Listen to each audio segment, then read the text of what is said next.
Every morning, billions of people perform essentially the same ritual. Beans are ground, water is heated, a dark, bitter liquid fills a cup, and within minutes, the person drinking it feels more awake. Coffee seems ordinary now, but for centuries, it was anything but ordinary. It has been praised by mystics, attacked by religious authorities, debated by rulers, smuggled across borders, cultivated by enslaved and coerced laborers, traded across oceans, and served in rooms where merchants, writers, revolutionaries, and politicians exchanged ideas. And the strangest part is that the global story of coffee did not begin in Paris, London, or even in the famous coffeehouses of the Ottoman Empire. It began with a plant growing in northeastern Africa. Coffee's deepest botanical roots are associated with Ethiopia, where Coffea arabica grew naturally in the highlands. Exactly how people first discovered its stimulating effects is uncertain. The famous story of Kaldi, an Ethiopian goat herd whose goats supposedly became energetic after eating red coffee cherries, is a legend recorded much later rather than reliable evidence of coffee's discovery. The real beginning is less tidy.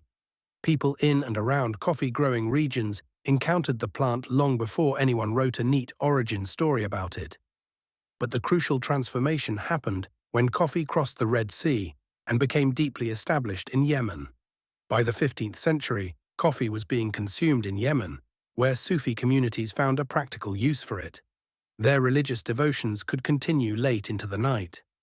Fatigue was a problem.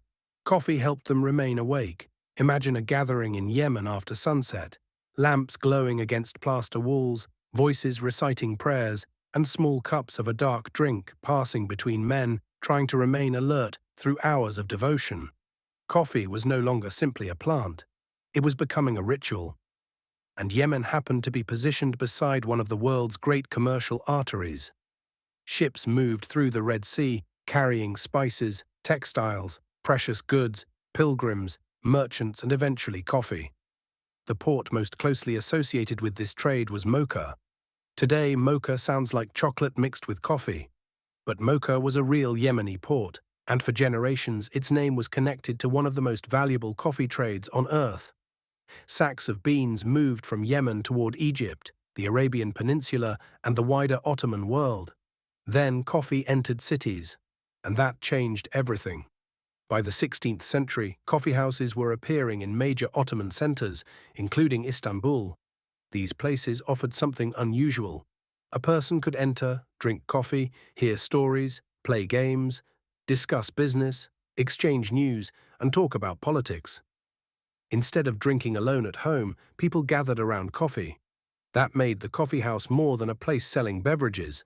It became an information network. Picture an Ottoman coffeehouse filled with merchants in layered robes, storytellers performing before an audience, men leaning over games, servants carrying steaming cups, and conversations moving from trade to gossip to government. For authorities, this could be uncomfortable. Coffee itself attracted religious and political controversy at different moments. Some officials worried about the drink, others worried about the places where it was consumed. A crowded coffeehouse contained something rulers have always watched carefully: people talking to one another. Attempts were made at various times to restrict coffeehouses or coffee consumption, but demand proved difficult to suppress, because coffee had found one of the secrets behind its future success. It wasn't merely caffeine, it was social. Then European travelers and merchants encountered the drink. To many Europeans, coffee initially looked foreign and strange, dark, bitter, associated with the Islamic world, and unlike the alcoholic beverages they already knew. But curiosity has always been good for trade. During the 17th century, coffee spread through European commercial centers. Coffee houses appeared in places including Venice, London, Paris, and elsewhere. And once again, the drink changed the room around it. In London, coffee houses became gathering places for particular professions and interests. Merchants could discuss prices and shipping. Writers could argue about ideas. Political factions could gather. News and rumors circulated rapidly. Some establishments developed reputations connected with specific kinds of business. One famous example began with Edward Lloyd's Coffee House in late 17th century London, a place frequented by people connected to shipping. Information about ships, cargoes, voyages, and risks mattered enormously to them. Over time, the commercial network associated with Lloyd's name helped develop into what became Lloyd's of London. A cup of coffee had become part of an ecosystem of information and finance. But coffee's rise created a major problem. Europeans loved buying it. They did not control its original production. For merchants and imperial powers, that meant dependence on overseas suppliers. So the race began to obtain living coffee plants and cultivate them somewhere else. Coffee plants and seeds gradually moved beyond Yemen, despite efforts to protect valuable production. The Dutch became especially important in expanding cultivation under colonial rule. They successfully established coffee production in their colonies, particularly on Java, in what is now Indonesia. Java became so closely associated with coffee that its name eventually became a nickname for the drink itself. This was a turning point. Coffee was no longer primarily an Arabian-controlled commodity moving outward. European colonial empires were building their own supply chains. Plants could be transported, plantations could be expanded, ships could carry huge quantities toward European markets. But behind the growing availability of coffee was a much darker reality. Large-scale plantation commodities required land and enormous amounts of labor. Across different coffee-producing colonies, imperial systems relied on exploitation that included slavery, forced labor, coercive cultivation, and severe economic pressure. The elegant cup served in a European coffeehouse could hide an ugly production system thousands of kilometers away. And nowhere is coffee's connection to slavery and revolution more dramatic than the Caribbean. During the 18th century, the French colony of Saint-Domingue, on the western part of Hispaniola, became an extraordinarily productive plantation colony. Coffee expanded alongside other commodities, supported by the brutal exploitation of enslaved Africans. European consumers saw increasing quantities of coffee. Enslaved workers saw exhausting labor and violence. Those two realities were part of the same economic system. Then, in 1791, Saint-Domingue exploded into revolution. Enslaved people rose against the colonial order. Years of warfare followed, eventually producing independent Haiti in 1804. The Haitian Revolution transformed the Atlantic world and disrupted one of its major plantation economies. Coffee's geography continued shifting. Other regions expanded production, and during the 19th century, one country would become especially important: Brazil. Brazil possessed vast areas suitable for coffee cultivation, and plantations spread dramatically, but its rise was tied closely to slavery. Enslaved Africans and their descendants provided much of the labor that made Brazil's coffee expansion possible during much of the 19th century. Think about the contrast. In European and North American cities, coffee increasingly represented conversation, commerce, refinement, and everyday comfort. On plantations, the same product could represent forced labor, punishment, exhaustion, and immense profits flowing elsewhere. By the time Brazil abolished slavery in 1888, coffee had already helped reshape its economy and landscape, and global demand kept rising. Industrialization transformed coffee again, cities grew, factory schedules disciplined daily life around clocks. Office work expanded, workers increasingly lived according to shifts, timetables, and early mornings. A stimulant that could be prepared relatively cheaply had an obvious place in this world.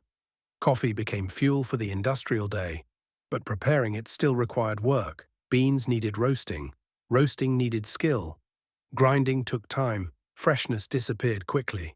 Businesses began solving those inconveniences. Commercial roasting and packaging expanded. Brands promised consistency. Coffee moved from specialist merchants into ordinary shops and kitchens. Technology changed the experience as well. In the 19th and early 20th centuries, inventors experimented with machines that forced hot water and steam through coffee more rapidly. In Italy, this technological obsession eventually helped produce espresso culture. Instead of waiting for coffee to slowly brew, customers could receive a concentrated drink prepared quickly. The machine itself became theater: polished metal, pressure, steam, cups arranged on counters, a barista working rapidly behind it. Coffee had spent centuries moving through religious gatherings, Ottoman coffeehouses, colonial plantations, and European trading rooms. Now it was becoming modern. Then came another strange transformation. Coffee became instant. Attempts to create convenient, soluble coffee appeared before the 20th century, but instant coffee developed into a major commercial product during the 20th century. The idea was almost absurdly simple from the consumer's perspective. No grinder, no complicated brewing, just processed coffee, hot water, and a spoon. Convenience helped coffee travel into workplaces, military contexts, homes, hotels, and anywhere speed mattered more than ceremony. Yet at the same time, another version of coffee culture survived. The cafe. Across different countries, cafes developed their own rituals. In Italy, someone might stand at a counter for an espresso. In Turkey, finely ground coffee could be prepared in a small pot. In Ethiopia, coffee ceremonies preserved a slower communal relationship with the drink. Elsewhere, filtered coffee became an everyday household staple. The same plant had become dozens of different cultural experiences. And then, late in the 20th century, coffee underwent another remarkable reinvention. It became lifestyle. Coffee shops increasingly sold more than caffeine. They sold atmosphere, comfortable chairs, music, recognizable cups, personalized drinks, and a place between home and work. Espresso-based drinks that had once belonged to particular European traditions were repackaged for enormous international audiences. Words like latte, cappuccino, and espresso entered everyday vocabularies far beyond Italy. A product that had once traveled from Ethiopia through Yemen and the Ottoman world was now being standardized and sold across global chains. But another movement pushed in the opposite direction. Instead of making coffee more uniform, specialty coffee emphasized difference. Where was the bean grown? At what altitude? Which variety was it? How was it processed? How lightly or darkly was it roasted? Suddenly, consumers were being encouraged to think about coffee almost like wine. A cup could taste different because of soil, climate, processing, roasting, and brewing. The anonymous brown bean became a product with an origin story again. And that brings coffee's history almost full circle. Because behind every modern cup is still an agricultural product. Coffee cherries must grow on trees. They must be harvested, processed, dried, transported, roasted, ground, and brewed. The modern consumer might see only the final 60 seconds of that journey. Press a button, hear the grinder, watch dark liquid fall into a cup. But the actual journey stretches across centuries. It runs through the Ethiopian highlands and the mountains of Yemen, through the port of Mocha and the coffeehouses of Istanbul, through European trading cities and Dutch-controlled Java, through plantations built on exploitation in the Caribbean and Brazil, through industrial factories, Italian espresso bars, supermarket shelves, instant coffee jars, and modern cafes. And coffee's history is not finished. Millions of people depend economically on its cultivation and trade, while growers face unstable prices, changing markets, plant diseases, and a changing climate that threatens suitable coffee-growing regions. The drink may feel permanent. Its history shows that it isn't. Coffee has repeatedly changed because the world around it changed. Religion turned it into a ritual. Trade turned it into a commodity. Coffee houses turned it into a social institution. Empire turned it into a plantation crop. Industrialization turned it into everyday fuel. Technology turned it into espresso and instant powder. Modern marketing turned it into a lifestyle. And specialty culture turned our attention back toward the bean itself. So tomorrow morning, when someone reaches half awake for that familiar cup, they probably won't see any of this. They won't see Yemeni merchants loading sacks near the Red Sea. They won't hear arguments inside an Ottoman coffeehouse. They won't see ships carrying plants toward colonial plantations or workers harvesting cherries under systems that enriched people oceans away. They won't see London merchants trading information over cups, Brazilian plantations stretching toward the horizon, or an Italian machine hissing steam behind a crowded counter. They'll just see coffee. And perhaps that is the strangest part of its history. One of the most ordinary objects in modern life contains an extraordinary map of the world. A small red fruit crossed seas, religions, empires, revolutions, plantations, factories, and continents before becoming something so familiar that most of us barely think about it. Coffee didn't simply conquer the world we live in helped create the coffee in our cup.